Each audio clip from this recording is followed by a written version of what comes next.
असतो मा सद्गमय। हरिओम आप सभी का।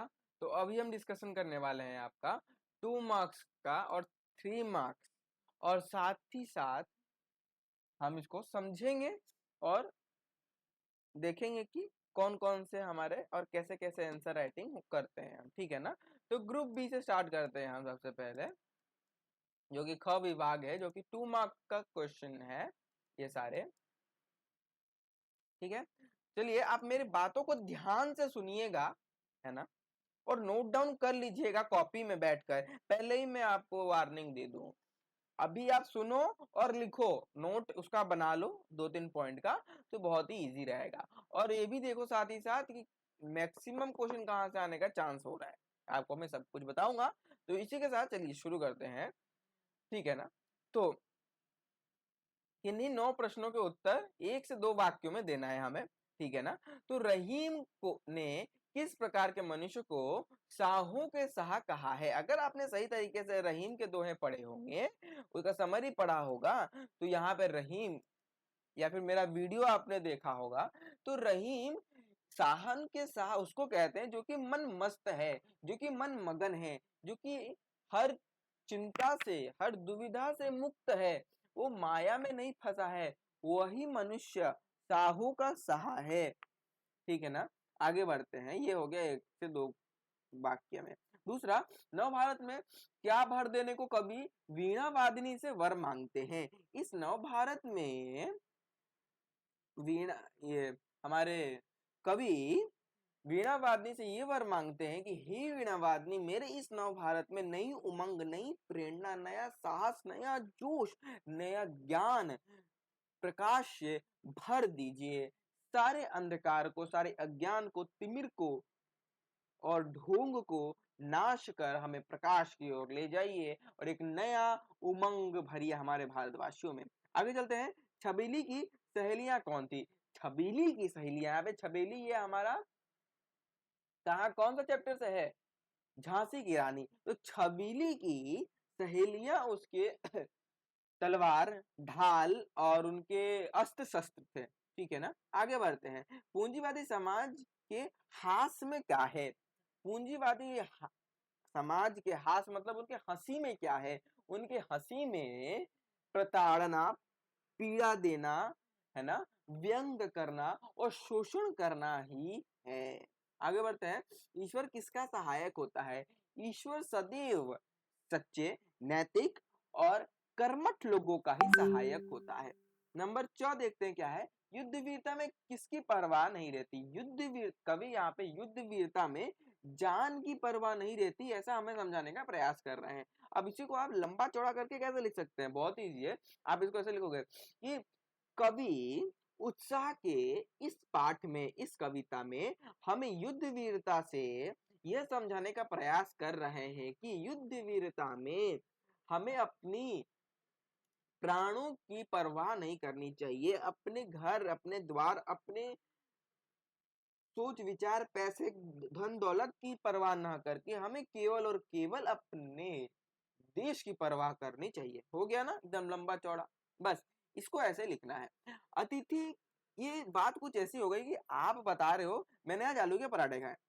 अब उसी चीज को आप डिस्क्राइब करके कैसे बता सकते हो किसी को? भैया मैंने आज दोपहर में, है ना, एकदम चिलचिलाती तो धूप नहीं थी, एकदम सनसनाहट सी बारिश की मौसम थी। अब मैंने मम्मी को बोला, मम्मी एकदम आलू के पराठे बना दो, तो मम्मी ने निकाला डब्बे से 2 कप आटा, ठीक है, आलू मसला दो, है ना, मसाले डाले, ये डाले, तवे पे रखा, ऐसे किया वैसे किया, तो ये डिस्क्राइब हो गया ना। इसी को बोलते हैं हिंदी में आप व्याख्या करना, और व्याख्या करना बहुत ही ज्यादा इजी है अगर आप सीख गए तो।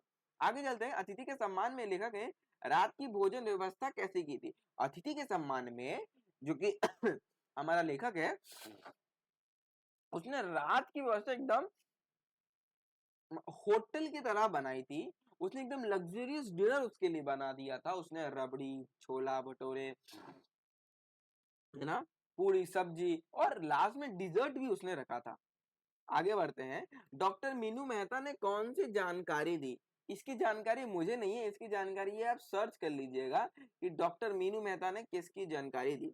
आगे बढ़ते हैं। अपठित अनुच्छेद प्रायः कहाँ से लिया जाता है? अपठित अनुच्छेद अधिकतर किसी कहानी या फिर पाठ से लिया जाता है। आगे बढ़ते हैं। अपठित अनुच्छेद को निरंतर अभ्यास से क्या होता है? अपठित अनुच्छेद का निरंतर अभ्यास से हमें चीजों की स्पष्टता आती है और हम उसके प्रश्नों के उत्तर खोजने में आसानी होती है। आगे बढ़ते हैं। जो शरणागत को त्याग देता है उसके बारे में राम विभीषण मिलन में क्या कहा गया है? तो यहाँ पर जो शरणागत को त्याग देता है उसके बारे में प्रभु श्री राम विभीषण मिलन के इस पाठ में तुलसीदास जी हमें यह समझाने का प्रयास कर रहे हैं कि राम कहते हैं जो मेरे शरणागत आ गया उसको मैं त्याग नहीं सकता, और जो व्यक्ति त्याग देता है उसे पामर कहते हैं, दुष्ट, पापी, निष्ठुर कहते हैं, चांडाल कहते हैं। ठीक है, आगे बढ़ते हैं। लेखक ने किस जाति का गुलाम कहा है? किस जाति को गुलाम कहा है? लेखक ने ये शायद उस चैप्टर से है, पूंजीवाद समाज, या फिर आवाज ज्यादा आ रहा है, मैं रिकॉर्डिंग पढ़ा रहा हूँ।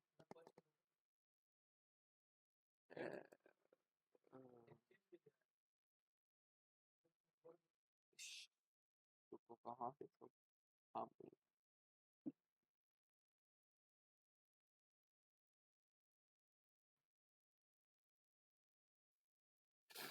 तो ये हमारे क्या बोलते हैं, इस चैप्टर से है। कहाँ गया ये चैप्टर? ताकत की दुनिया। ताकत की दुनिया का चैप्टर से है कि लेखक हमें बता रहा है कि मनुष्य जाति को गुलाम यहाँ पे उसने बताया है। आगे बढ़ते हैं ग्रुप सी ग विभाग से, कि रहीम ने अपने मन की व्यथा के बारे में क्या कहा है? रहीम ने अपने मन की व्यथा के बारे में कहा है कि मैं, यहाँ पे देखिए, देख लेते हैं। मन की व्यथा में रहीम ने कहा है कि मैं सुख शांति से अब नहीं रह पाता। मैं प्रत्यक्ष उदाहरण बताता हूँ, उदाहरण बताते हैं कि पेड़ और फल लगते हैं फिर भी समय आने पर झड़ जाते हैं। वो स्वाभाविक हैं और प्रकृति का नियम का पालन करते हैं। हाँ, तो यहाँ पर मन की व्यथा के बारे में क्या कहते हैं रहीम, तो सुनिएगा कि रहीम एक सच्ची अनुभूति की बात बताते हैं। हमारी आदत है कि हम अपनी मन की व्यथा दूसरों या कष्टों को दूसरों से आगे बढ़ाते हैं, बता देते हैं, लेकिन ये नहीं करना चाहिए। इससे करने से लोग हम पे उल्टा हंसते हैं और हमारा कोई दर्द नहीं समझता है और ना ही हमको सहायक होता है, उल्टा ठठा कर हंसकर चला जाता है। इसलिए अपनी मन की व्यथा को हमेशा छुपा कर रखनी चाहिए। आगे चलते हैं। का नंबर, भगवान ने हमारे लिए क्या किया है? भगवान ने हमारे लिए सब कुछ इंतजाम करके रखा है और हमें स्वच्छंद इच्छा दी है कि हम अपने कार्य को कर सकें।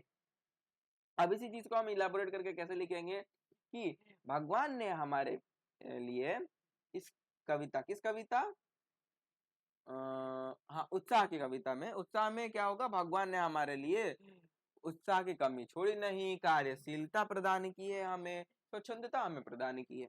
आगे जाते हैं। ग नंबर, बादल राग में कवि ने कृषक के बारे में क्या कहा है? ये शायद नहीं आएगा आपका। आगे चलते हैं। अग्निपथ में मांगने की प्रसंग में कवि ने क्या कहा है? अग्निपथ में कवि किसने, कौन से बच्चन थे नाम इनका? अमिताभ बच्चन के पापा जी। नाम क्या है इसका? बच्चन सिर्फ नाम दिया हुआ है, चलो कोई बात नहीं। तो बच्चन साहब यहाँ पे कहते हैं कवि अग्निपथ में कि हमें कभी भी किसी से भी, परमात्मा से भी नहीं मांगना है, हमें रुकना नहीं, हमें भीख नहीं मांगना, हमें गिड़गिड़ाना नहीं, किसी के सामने हाथ नहीं पसारना है, ना ही एक छांव भी लेनी है, और हमें निरंतर आगे बढ़ते रहना है, क्योंकि अग्निपथ अग्निपथ अग्निपथ, तू रुक मत, थक मत, मुड़ मत। बस जो आपको याद है उस चैप्टर के बारे में, उस सबको एक ही जगह में लिख देना है। और हाँ, यहाँ पे दो शब्द बोला है, दो तीन वाक्य, तो दो तीन वाक्य से तीन वाक्य भी आप लिख सकते हैं आगे। कड़े से कड़े नियम से क्या नहीं हो सकता है? कड़े से कड़े नियम से मनुष्य में बदलाव नहीं आ सकता। भले ही वो चीज रुक सकती है लेकिन बदलाव नहीं आ सकता। आगे चलते हैं। कर्म भावना प्रसूत आनंद क्या है? कर्म भावना, इसको चलिए छोड़ देते हैं। अपने घर की महत्ता से के संबंध में लेखक क्या कहते हैं? अपने घर की महत्ता से जो लेखक हैं, अतिथि तुम कब घर जाओगे, उस कविता से बोलते हैं कि अपना घर ही स्वर्ग के समान है और अपना घर ही स्वीट होम है दूसरे के घर के बजाय। आगे चलते हैं। जब नमचे बाजार में संबंध में लेखिका ने क्या कहा है? नमचे बाजार के संबंध में लेखिका ने कहा है कि नमचे बाजार को, यहाँ पे हम देख लेते हैं, एवरेस्ट मेरी शिखर यात्रा 100 नंबर पेज, शरद जोशी, शरद जोशी नहीं, हाँ तो इसके नीचे ही होगा ना, अतिथि तुम कब जाओगे।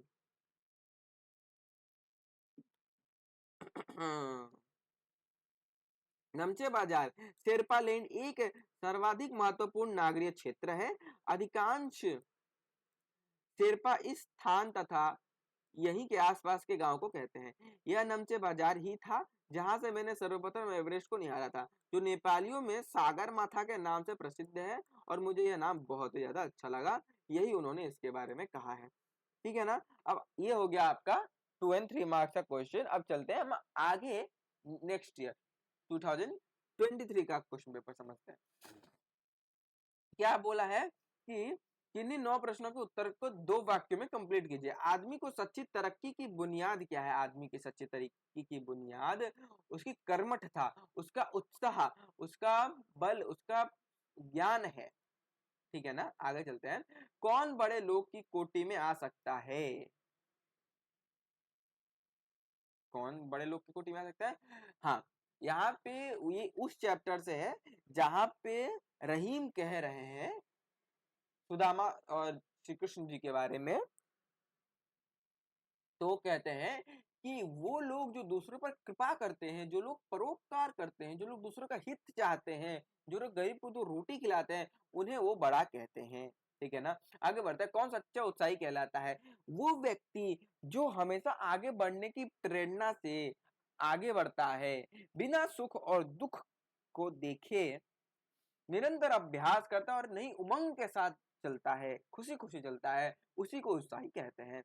तीसरे दिन सुबह अतिथि ने क्या कहा? तीसरे दिन अतिथि ने लेखक से कहा कि भैया हमें हमारे जो कपड़े हैं, कपड़े कपड़े के लॉन्ड्री में धोने के लिए दे दो भैया, ये उसने कहा था। आगे चलते हैं। बचेंद्र पाल ने तेनजिंग से क्या कहकर अपना परिचय दिया? बचेंद्र पाल ने तेनजिंग से कहा कि मैं एक साधारण पर्वतारोहिणी हूँ जो कि पहली बार पर्वतारोहण करने आई हूँ। ठीक है ना। यही है शायद। तेंजिंग तेंजिंग तेंजिंग हम्म,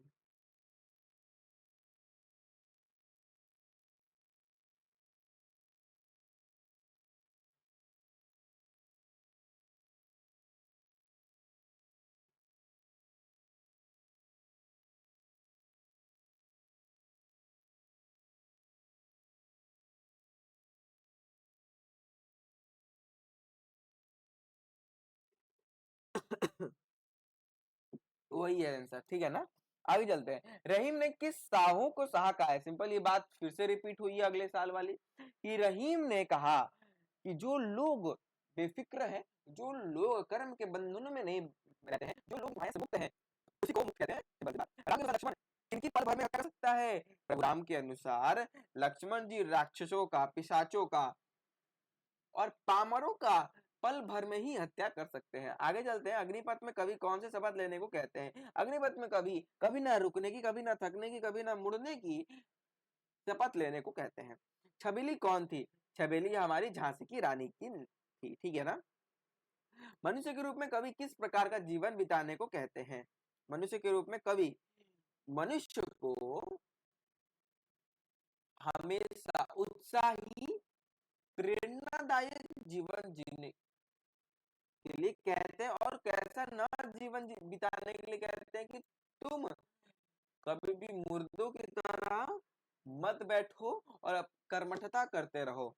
है ना। आगे चलते हैं। अपठित गद्यांश से संबंधित प्रश्नों को हल करने के लिए क्या करना जरूरी है? बार बार उसको पढ़ना जरूरी है, समझना जरूरी है, उसके मूल भाव को जानना जरूरी है। अपठित अनुच्छेद का शीर्षक कैसा होना चाहिए? स्पष्ट और सटीक होना चाहिए। ठीक है ना। अगर आपको क्वेश्चन का आंसर नहीं भी आता है तो कुछ ना कुछ तो सोच कर उसको बनाकर लिख देना है ना। मान लीजिए आपको ये नहीं पता कि सच्चा ऊंचाई किसको कहते हैं अकॉर्डिंग टू बुक, बट आपके मन में जो आता है आप लिख दो कि उत्साही किसको कहते हैं। उत्साही मतलब जो हमेशा खुशी खुशी अपना काम करने के लिए आगे बढ़ते उसको कहते हैं उत्साही, है ना। आगे चलते हैं group C. John Stuart Mill का क्या सिद्धांत है। इसको छोड़ देते हैं, यहाँ पे हमको 4 प्रश्नों का उत्तर देने को कहा है तो हम यहाँ से 4 ही देंगे। दानवीरता का अर्थ क्या है। दानवीरता का अर्थ है कि वो व्यक्ति जो कि दान देने में कभी पीछे नहीं हटता है, अपना सर्वस्व देने के बाद भी उसके मुख पर एक खुशी से झलक रही होती है, एक महान ललक छलक रही होती है, एक खुशी छलक रही होती है, उसी को दानवीर कहते हैं। और उसी चीज को, उसी शब्द को आप दोबारा रिपीट कर सकते हैं अलग शब्दों में गढ़कर कि वो वीर जो कि दान देने में वीर है, वो कभी पीछे नहीं हटता दान देने में, चाहे कोई उससे उसका प्राण भी क्यों ना मांग ले। और उसके एग्जाम्पल लिख देते हैं, जैसे कि दानवीर कर्ण हमारे इतिहास के सबसे बड़े दानवीर हुए, जिन्होंने अपना कवच कुंडल इंद्र जी को एक ब्राह्मण को दान में दे दिया। आगे चलते हैं।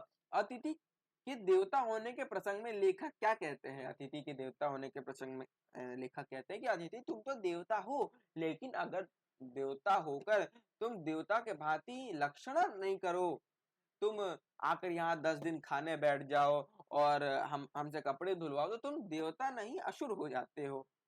आगे बढ़ते हैं। एवरेस्ट की यात्रा में दूसरे दिन क्या हुआ। एवरेस्ट की यात्रा में देख लेते हैं क्या हुआ दूसरे दिन।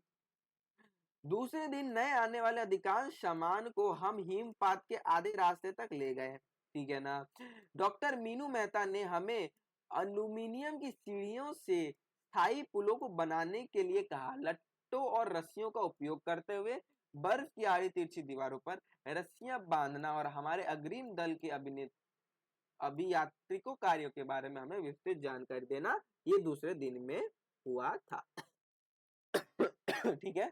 रहीम ने चिता और चिता के बारे में क्या कहा है। रहीम जी ने चिता को, चिता और चिंता दोनों एक बराबर इसलिए कहा है क्योंकि जो चिता होती है वो तो मुर्दे को जलाती है, लेकिन जो चिंता होती है ना वो जिंदे को भी जलाती रहती है तिल तिल करके। क्योंकि चिंता में व्यक्ति ओवरथिंक करता है चीजों के बारे में, झूठ मूठ का व्यर्थ में ही सोचने लगता है कि ऐसे करेंगे तो कैसे होगा, वैसे नहीं तो ऐसे, अगर मेरे साथ ऐसे हो गया वैसे हो गया। मतलब ओवर थिंकिंग से व्यक्ति बस टेंशन पालता है और वो अपने आप को मौत का निमंत्रण देता है। और चिता तो व्यक्ति को मुर्दा में दहाती है, लेकिन चिंता व्यक्ति को जिंदा जलाकर लाश बना देती है। आगे चलते हैं। गुप्त जी ने प्रभु के दान के बारे में क्या बतलाया है। गुप्त जी ने प्रभु के दान के बारे में क्या बताया है। कौन से प्रभु और कौन से गुप्त जी, मुझे ये क्वेश्चन समझ नहीं आ रहा है। फिर भी अगर हम लिख सकते हैं, क्या लिख सकते हैं कि गुप्त जी ने प्रभु के बारे में ये बतलाया है कि हमें अपना समर्पण भाव दान कर देना चाहिए प्रभु के श्री चरणों में। खुद से बना के लिख दोगे फिर भी नंबर मिल जाएंगे, मैं बताता हूँ आपको। सन 57 के स्वतंत्रता संग्राम के बारे में कवित्री क्या बताती है। सन 17 के स्वतंत्रता के बारे में कवित्री यह बताती है कि उस दिनों ईस्ट इंडिया कंपनी से या फिर उनको भारत से देश निकालने के लिए पूरी स्वतंत्रता संग्राम छिड़ गई थी। पूंजीवादी समाज का भाव्य चित्र कैसा है। पूंजीवादी समाज का भाव्य चित्र बहुत ही बनावटी है, बहुत ही बनावटी हमें प्रतीत वो दिखाने का प्रयास करते हैं। बहुत ही चकाचौंध भरा, बहुत ही संस्कारित, बहुत ही आध्यात्मिक, बहुत ही भावुक, बहुत ही व्यवहारिक दिखाने का प्रयास करते हैं। ये हो गया आपका 2 साल का प्रीवियस क्वेश्चन। अब देखते हैं और 1 साल का देख लेते हैं फॉर योर शांति। मनुष्य बेपरवाह कब हो जाता है। कवि रहीम के अनुसार मनुष्य तब तक बेपरवाह हो जाता है जब उसको कोई भी इच्छा नहीं रहती है, तब वो बेपरवाह हो जाता है। हाथ से सुयोग ना चला जाए। क्या करना चाहिए। हाथ से सुयोग ना चला जाए, इसके लिए हमें समय पर अपने काम करना चाहिए, समय का सदुपयोग करना चाहिए, नहीं तो हमें बाद में पछताना पड़ेगा। बादल के विप्लव से कौन है। कवि के विचार से बादल क्रांतिकारी है, ठीक है ना। आगे चलते हैं। मनुष्य बेपरवाह कब हो जाता है ना, यहाँ पे हमें बताया है। ये तो हमने डिस्कस किया ना। बच्चन जी किससे छां मांगने का मना करते हैं? बच्चन जी ने पहाड़ों से, पर्वतों से, पेड़ों से और किसी भी व्यक्ति विशेष से छां मांगने का मना किया है। आगे बढ़ते हैं। सन 57 में किनके खिलाफ राजवंशों ने विद्रोह किया था? सन 57 में राजवंशों ने ईस्ट इंडिया कंपनी नहीं, रानी लक्ष्मीबाई के खिलाफ, नहीं गलत बोला मैंने, सॉरी। सन 57 में ईस्ट इंडिया कंपनी के खिलाफ उन्होंने विद्रोह किया था। किसकी मित्र के आने पर हमारे किस क्रिया व्यापार को उत्साह माना जाएगा? किसकी मित्र के आने पर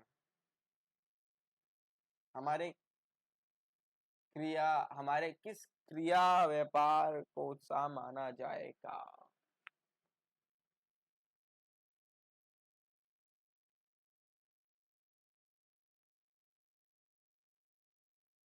नहीं माना जाएगा। किसी भी मित्र के आने पर इस क्रिया व्यवहार को उत्साह नहीं माना जाएगा। 5वें दिन सूरज के उगते हो अतिथि यदि नहीं जाएंगे तो वह सुबह लेखक के लिए कैसी सुबह होगी? वह सुबह लेखक के लिए दर्दनाक कष्टपूर्ण सुबह होगी। वर्दे कविता में कवि ने किसे जगमग कर देने की प्रार्थना की है? भारत वर्ष को जगमग कर देने की प्रार्थना की है। आगे देखते हैं। पूंजीवादी सभ्यता के प्रति घृणा प्रकट करते हुए मुक्ति बोध ने क्या कहा है? घृणा प्रकट करते हुए उन्होंने कहा है कि पूंजीवादी समाज खोखला है, दरिद्र है, दूसरों को नोचना चाहता है, शोषण करना चाहता है एवं दूसरों को मारना चाहता है। वो इंसान को इंसान नहीं मजदूर समझता है, जानवर समझता है, इसलिए उसका विनाश निश्चित होना चाहिए। युद्ध के अतिरिक्त ऐसे और भयंकर कार्य क्या है जिनके लिए उत्साह की जरूरत नहीं पड़ती? सिंपल सी बात है। पर्वतारोहण नहीं। युद्ध के अतिरिक्त ऐसे कौन से भयंकर कार्य हैं? जैसे कि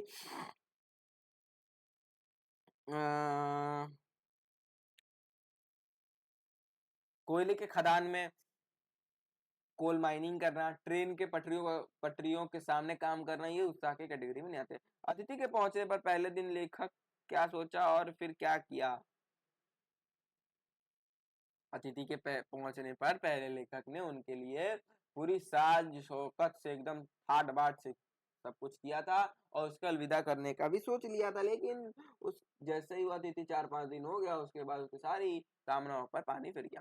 कौन सी जाति गुलाम कहलाने योग्य है? मनुष्य जाति गुलाम कहलाने योग्य तो नहीं है।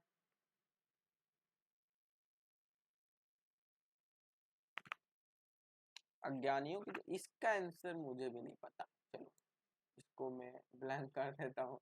निराला अभी नहीं आएगा।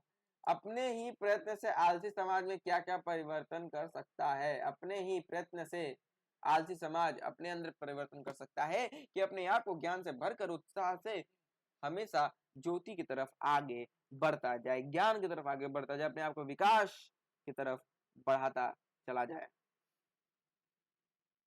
ठीक है ना? आगे बढ़ते हैं। बस यही था आपका 2 और 3 मार्क्स का आपका डिस्कशन। इसी के साथ विराम देते हैं आज के इस चैप्टर पे।